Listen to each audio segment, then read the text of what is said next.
Yo, what's up, my people? How y'all doing? Man, I hope everybody doing good. Cause it's been one of those days today.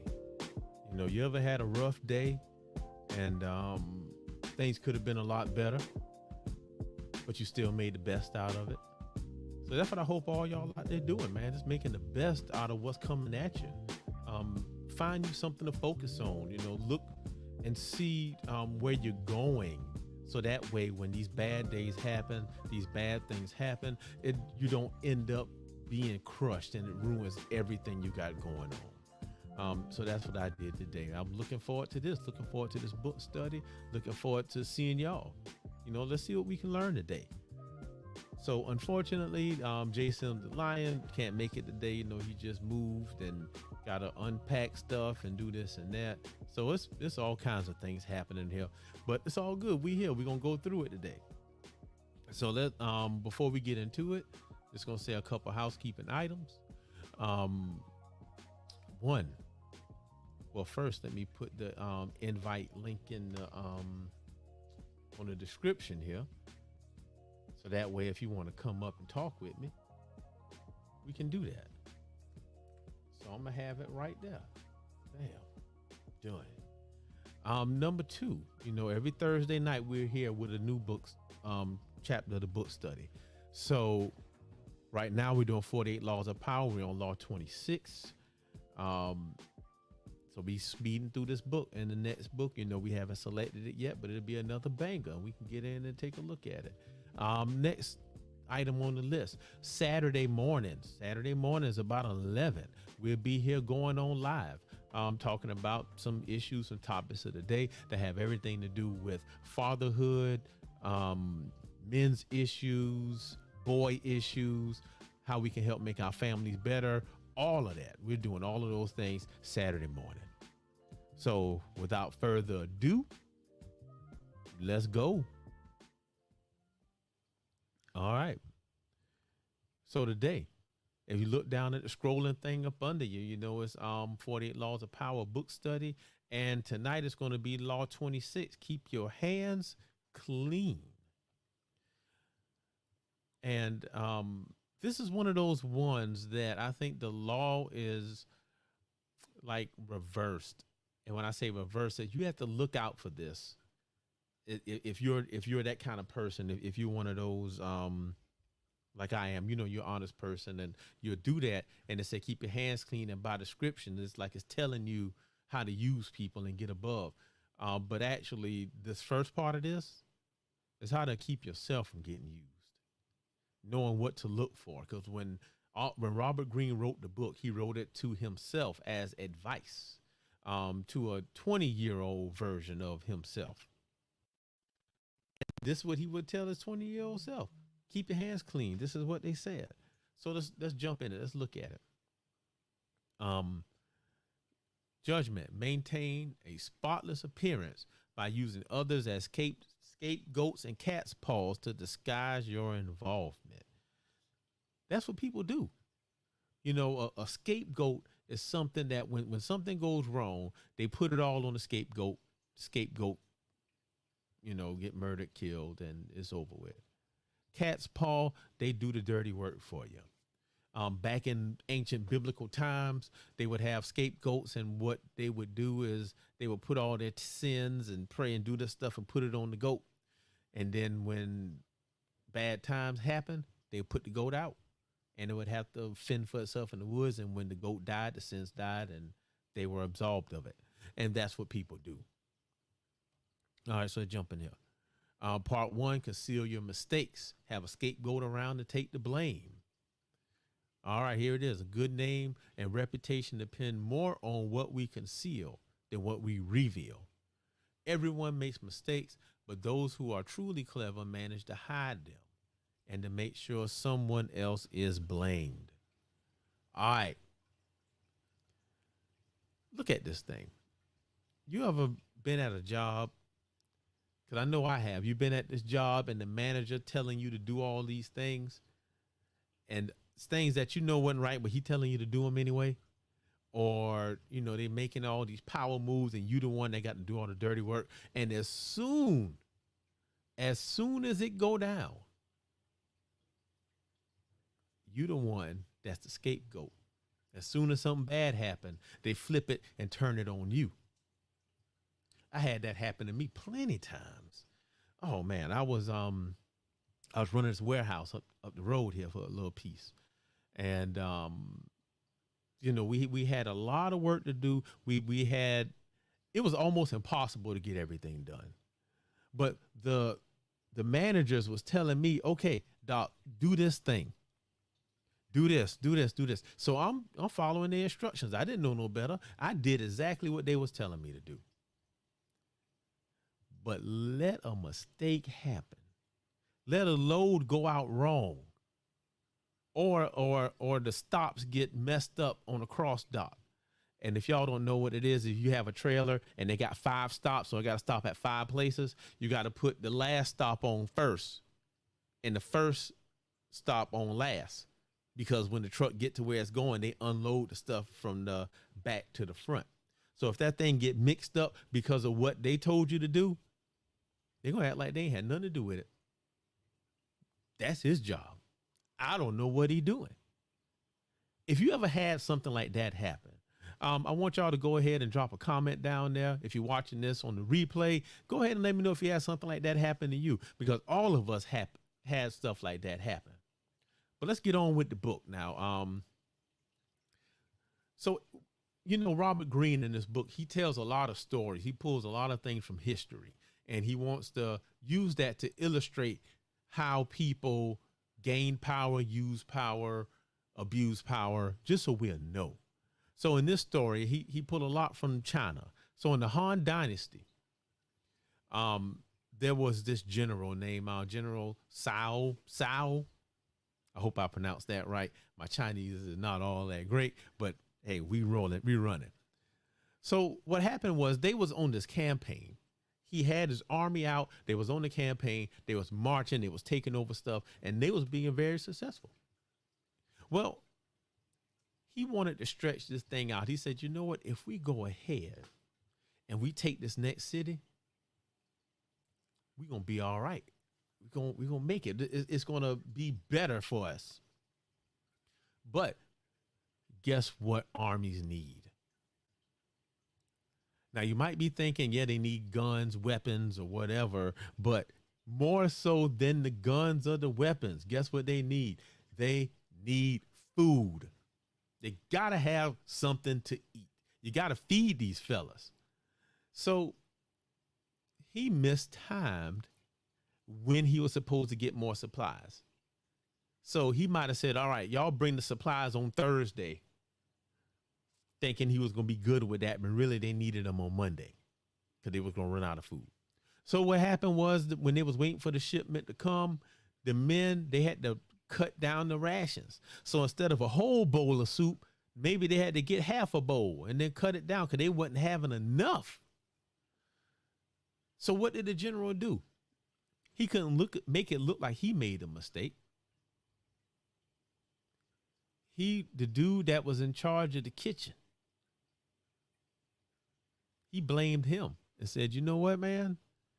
He went to Buddy because he knew him. And he said, this is what he said. He said, I want the loan of your head to show the troops. So how you going to run up on somebody and tell them, let me borrow your head to show the troops? Really what he means is, I want to cut it off and show it to them. And the dude was like, man, I ain't did nothing wrong. He said, don't worry about it. Don't worry about it. Hush, hush, hush. I'm going to look after your people. It's all right. I got you. Because he said that if he did not put him to death, it would be a mutiny amongst the soldiers. And they was already on a good roll, and he didn't want to stop that. Well, Buddy didn't have a choice. So he got his head cut off. The general went to his men and said, look, this is the man that messed y'all up. That's why we don't have food, but I took care of it. I killed him. I cut off his head, and it's done. That's what some people do to us. They'll make a mistake and then they'll blame it on you. So they come out smelling like a rose. They don't have a problem throwing you under the bus. And in this case, it was an innocent man. He was innocent. He didn't do anything at all. Innocence. But innocence don't mean nothing to people. You got to remember that when you out here in the world, everybody don't think like you. Some people are out for themselves, out to make themselves always look good, and they want to get over. And that's what happened in this story. So you got a second one up here. Look at the second one. About Caesar Borgia. Okay, this is a whole Italian thing with the popes, and it was all kind of stuff, but this was in the year 1500. So this is another way how people use scapegoats. This one is more dirty than the first one, because in the first one, the man was innocent. But what about when the man not innocent? So check this out. Caesar Borgia, I should have said it right. They was taking over sections of Italy, northern Italy. And sometimes the people wasn't acting right. So he needed somebody that was going to be tough on him, whip him into shape. So what he did is he hired this guy named Ramirio de Orco. And everybody know he was extra mean and extra vicious. So he went up there and he set the law down. He did what he did best. I'm talking about killing people, torturing folks, doing whatever he got to do to get ahead. But guess what happened when he got found out? That's right. He had him killed. That was his attack dog that he had killed, and he disavowed all knowledge of it. I don't know nothing about that. But I took care of him, though, knowing for a fact that he was the one that did it. So here's what Robert Greene say about it. Now, he said with Sao, the scapegoat was an entirely innocent man. So we talked about that. But in Romagna, he was the offensive weapon in Caesar's arsenal that let him get dirty work done without blooding his hands. If you ever been in management or leadership, you had the people that, hey, tell him what I said, but they don't want to tell him because they always want to look like the good guy. They use somebody else to do it. Scapegoat. Now, here it said with this second kind of scapegoat, it's wise to separate yourself from the hatchet man at some point, leaving him dangling in the wind, or making yourself look like the one to bring him to justice. So not only are you free from any involvement in the problem, but you position yourself to look like the person that cleaned it up. Now, listen, I'm not telling you to go out and do this stuff. I never say that. I'm an honest man. Try my best, and I won't tell you to do stuff that's bad. But what I am telling you is to watch out for people who will do this to you. Because sometimes you could be a little bit too good at what you do. And you don't think that you valuable to another person because that may be a ruse. That may be something that's not real. Just like this DeOrca fella, he probably figured that, hey, I'm the man. I get stuff done over here. That's me. I ain't got to worry about them no more. But as soon as the heat came down, they flipped the script and they cut his neck. So that's not cool. Now, so further down in here, Robert Greene talks about, in fact, it's wise to choose the most innocent victim possible as a sacrificial goat. Such people will not be powerful enough to fight you, and their naive protest may seem as protesting too much, or may be seen, in other words, as a sign of their guilt. So what these people do is they pick somebody who can't fight back. And the more they say they don't do it, the more guilty they look. So it's kind of like they kill their own self. And that's something you have to watch out for. So what am I saying? Always be on the lookout.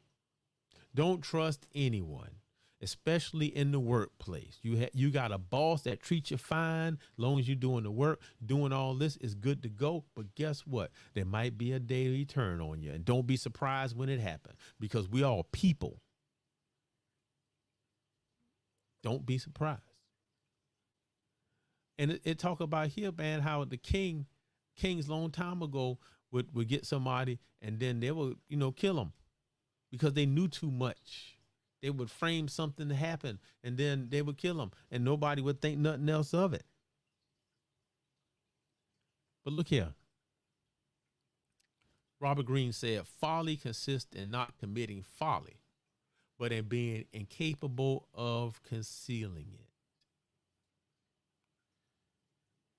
There's nothing wrong with making a mistake, but it is something wrong with getting caught.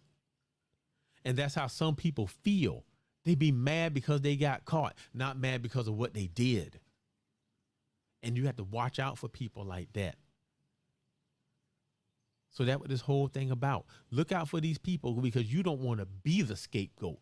This is not telling you to create scapegoats and use them, but you don't want to be one. Now, part 2 is about the cat's paw. And he says, when there's something unpleasant or unpopular that needs to be done, it's far too risky for you to do the work yourself. You need a cat's paw, someone that does the dirty, dangerous work for you. The cat's paw grabs what you need, hunts down who you need hurt, and keeps people from noticing that you are the one responsible. Let someone else be the executioner or the bearer of bad news while you bring only joy and glad tidings. Watch out for these people because you can be the cat's paw too, thinking that we are family. I just need to get stuff done. Somebody got to do the dirty work. But the question is, why are they not doing the dirty work? Why you the one that got to do it all the time? See, something to think about. So what Robert Greene writes about here, he had this long thing about Queen Cleopatra of Egypt. And she rose to power when she was young. And she had a bunch of brothers and sisters. She had all of these people. But she wanted all the power. So how did she get that? Well, one,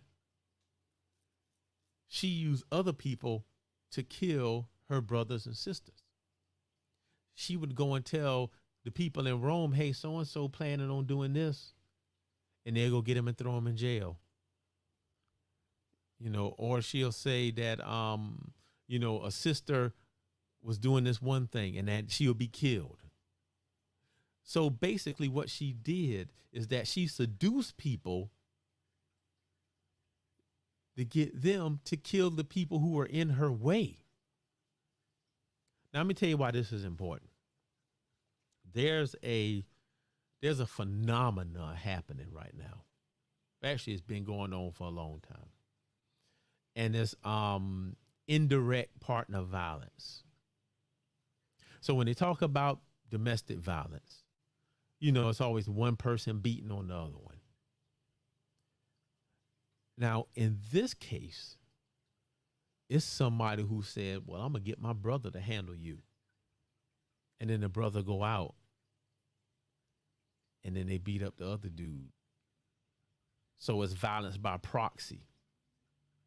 They use the cat's paw to do their dirty work. So what lesson is that to you? Don't be that dude that go and fight other men or try to put a hit and kill somebody because of you a cat's paw for somebody else. It happens all the time. And we don't look for it. We don't even know what's happening. We just blindly do it. That happens. Don't be that dude, man. So I'm going to go down here. And there was a way that this worked in a positive way.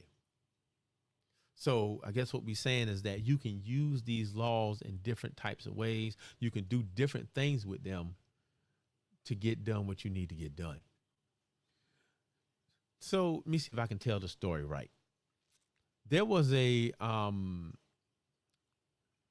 dude that was in China, and these two friends. One of the friends borrowed a whole bunch of money that he couldn't pay back, and he fallen into debt.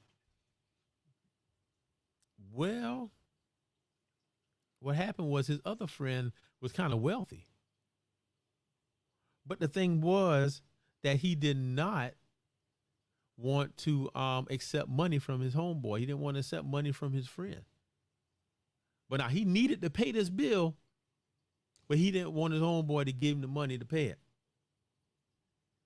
So what kind of cat's paw did he use? Well, he goes back and offers a vase to the dude who made the loan. It was this vase that this guy really wanted. He said, hey, man, you buy it for, I don't know, $3,000. He really wanted the vase. So what does he do? Instead of selling the vase to the dude, he go give the vase to his friend. And then the friend, in turn, gave it to the man. So you see how that worked? He was able to help his friend through the use of using the vase or a cat's paw, something to do the dirty work for him. And that's the whole thing. Now, you can get some stuff done like that. Sometimes people don't want to accept your help like that, but you can do it in a different way. So we do that too. So in this way, using a cat's paw is not a bad thing. All right, check this out. I'm going to try to share this. I'm going to see if y'all can see this thing. Let me share. I don't even know if this is going to do right, but we're going to try it. Window. Let's share it. Okay, let me add this to the screen right here. It's kind of small. Let me see if I can make it bigger. Okay, I got my screen on vertical, so that's why it looked like that. Okay, here it is. And I highlighted all of this, so I want y'all to see it. Keys to power. Now up here, you see I wrote micromanagers. And it says, as a leader, you may imagine that constant diligence and the appearance of working harder than anyone else signify power. Actually, though, they have the opposite effect. What? Do this work? Let me see if I can switch this. I don't want that. I'm trying to make this thing do right. Hold on. I guess we got to do it like that. All right. So doing all the work, doing everything yourself is a sign of weakness. And looking green, this is what I have here. It says, why are you working so hard? Perhaps you are incompetent. You know what? Hold on. Let me try this. There we go. That's better. That's better. We're going to put that over here. So, yeah, we do it like that. Looking green right there. Why are you working so hard? Perhaps you are incompetent and have to put forth extra effort just to keep up. Are you one of those people who don't know how to delegate or has to meddle in everything? Y'all ever had these managers that want to do everything themselves? Micromanagers. Micromanagers think they have everything under control, but they don't, because they overextending themselves doing things they don't need to do. So that's when you use a cat's paw or a scapegoat for that. Now, look here. The truly powerful, on the other hand, never seem to be in a hurry or overburdened. While others work their fingers to the bone, they take their leisure. They know how to find the right people to put in effort while they save the energy and keep their hands out the fire. So what is that saying?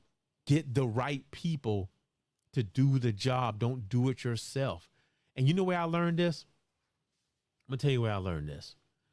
For me, it was, well, working in that warehouse, running that warehouse. So let me tell y'all something about this warehouse. Now we had in the warehouse, there were in this warehouse, right? We had school bus tires. So like Bluebird school bus, all of them got tires from me. And we had the tires stacked up like 10 high. And this thing was like thousands of pounds. They were super heavy. But now when we had to ship them out, because Bluebird in February, they would come and then they would try to, they would make all these school buses and stuff. So they needed all the tires. That's when stuff got busy. And we had all these loads to go out. I had to coordinate these loads to get them out. But guess what I couldn't do? I couldn't drive the clamp truck.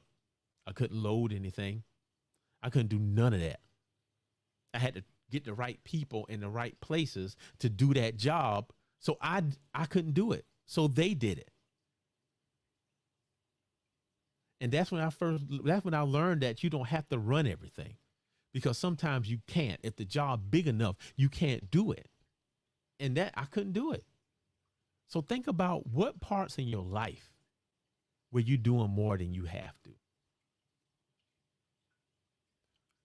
What parts in your life that someone else could do better as a cat's paw?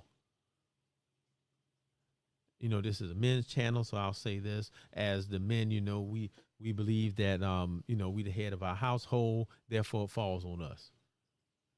But we don't have to do everything in the household. Understand? There are things that our significant others, our wives, may be able to do better.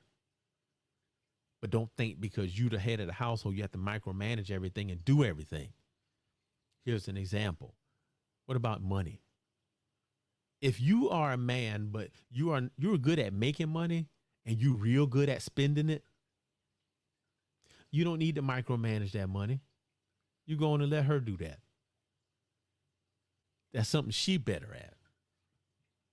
But you still the head of the household, but you're just not running the money, and that's fine because you pick somebody else that's better for the job to do it. It's something that you don't have the ability to do as well as somebody else. So that's, in this instance, a cat's paw works well. All right, let's get back to this.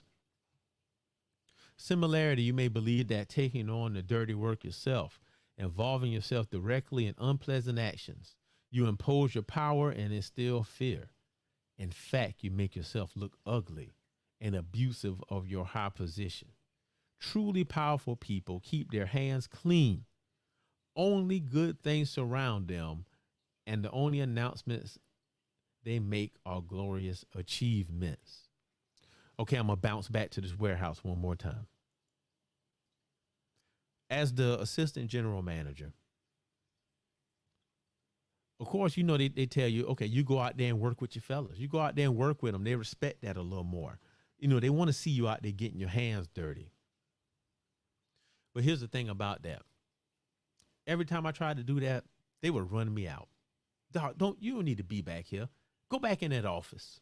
Do that office work. That's where you're supposed to be. And I didn't take offense to that. But I wasn't meant to get my hands dirty by slinging tires in a trailer. It was my job to do the office work. It was my job to talk to the leaders of these companies. It was my job to make sure that their pay was right. It was my job to make sure that they got the benefits they were supposed to get. It wasn't my job to get my hands dirty. So you think that you can go out there and show off by getting your hands dirty, that you can prove that you're powerful and that you can do all things yourself, but it will do the exact opposite. True power is letting go. Listen to what I said. True power is letting go. Y'all marinate on that for a minute. You got to let go. That way you won't find yourself in these positions where you're trying to do everything and you're running yourself ragged. But true power is delegating, knowing who's good at what, know your people. That's what power is. So further on in this book, right, there's a story. Of course, it's another story, but it shows how you can work smart, get other people to do stuff for you. So it's this guy, Zhuge Liang, in ancient China. And he was falsely accused of being a spy. So he had to prove himself. So the general came to him and said, Liang, this is what I want you to do.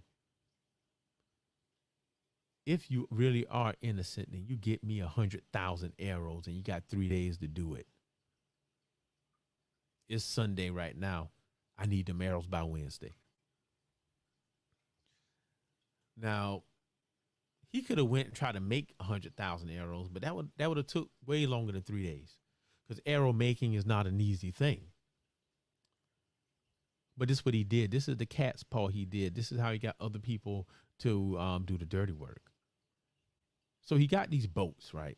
He got like a dozen boats, 12 boats. And he tied these bales of hay to the side of them. And he sailed them down the river to where the enemy was at.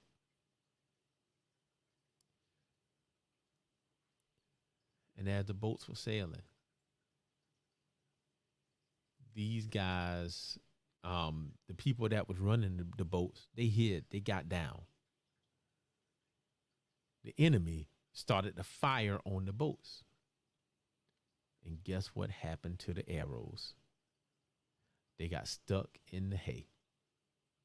These guys sailed on through, plucked out those arrows, and before you know it, they had enough to give to the person to prove their innocence. So the cat's paw worked in that instance. He didn't do something by himself. He could have tried to make 100,000 arrows and he would have been dead. They would have cut his head off immediately. But he was smart. He used the cat's paw to get done what he had to get done.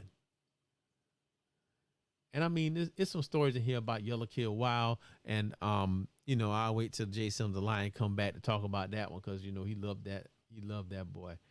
But right here,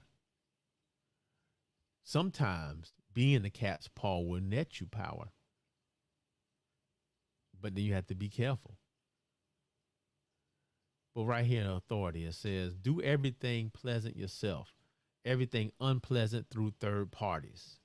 By adopting the first course, you win favor. By taking the second, you defeat ill will.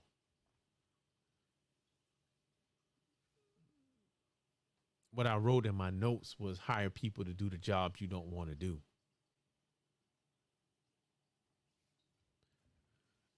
Growing up, my dad knew how to do a lot of stuff. And he would say, you got to learn how to do stuff so you don't have to pay other people to do it. And there were times I remember where they was putting roofs on the house, and him and his brother would get up there and buy these shingles and do all this stuff and just fix it. I learned how to do that from him. I saw that. But best believe these days, that's a job I don't want to do. Do everything unpleasant through third parties. The third party going to be the roofing company. I'm going to send them up there to get that roof together. I ain't doing that. Have somebody else do the dirty work. If you don't have to do it, get somebody else to do it. I'm thinking about outsourcing my grass. So I don't want to do it either. But I'll see where we get at from there.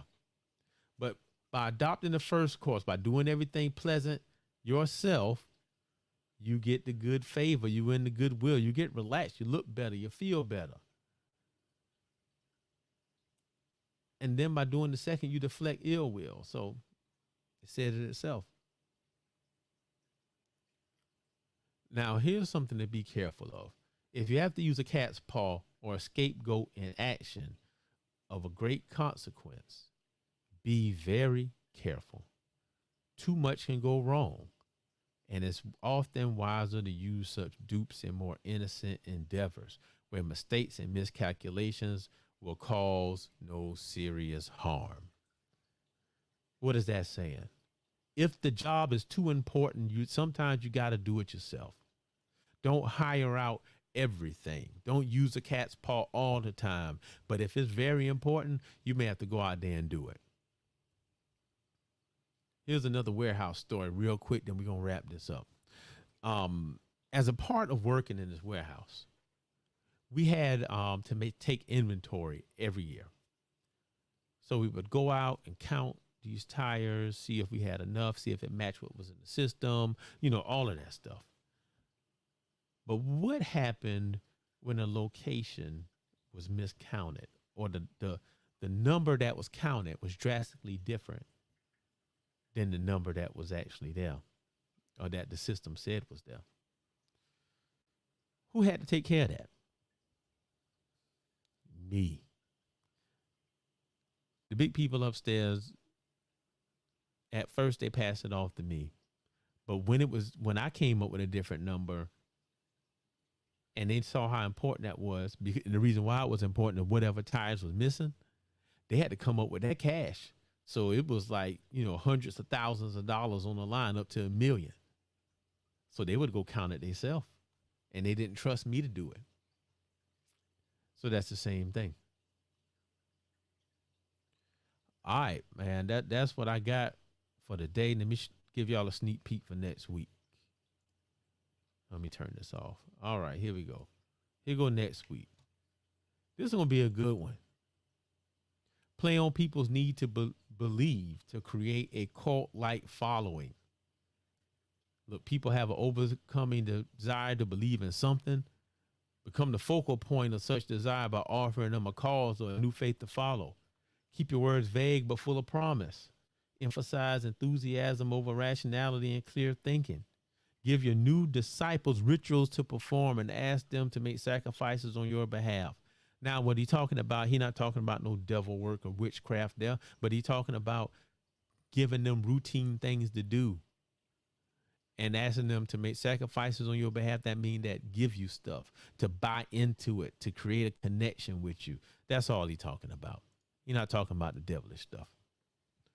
So we're going to hit on that next week. So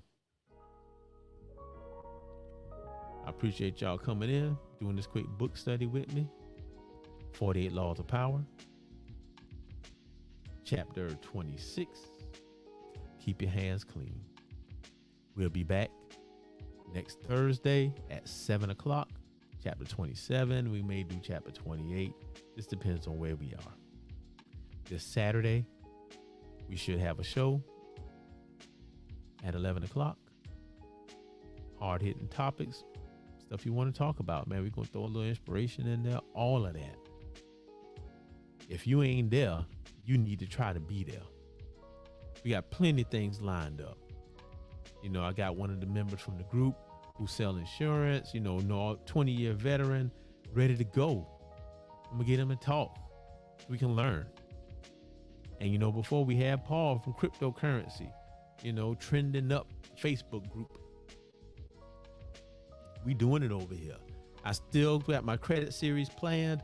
We're going to talk about some credit reports, how to clean that up, how to create more cash flow in your life, and why it's important. So stay tuned for all that. So anyway, that's all I got. And I love y'all. God love you too. Peace. See y'all later.